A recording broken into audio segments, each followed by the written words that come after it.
سماحة المرجع السيد صادق الروحاني حفظكم الله، ما هو رأيكم في إقامة الشعائر الحسينية مثال التطبير وضرب السلاسل بالسكاكين أو بغيرها والمشي على النار وغيرها؟ كان النار كله أحسن العبادات،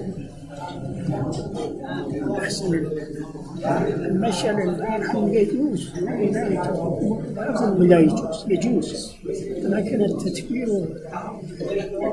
سلاسل أمثال ذلك أحسن العبادات. إن لم يكن واجبا في هذا الزمان يكون مستحبا بلا كفاية. أحسن. وهتفنا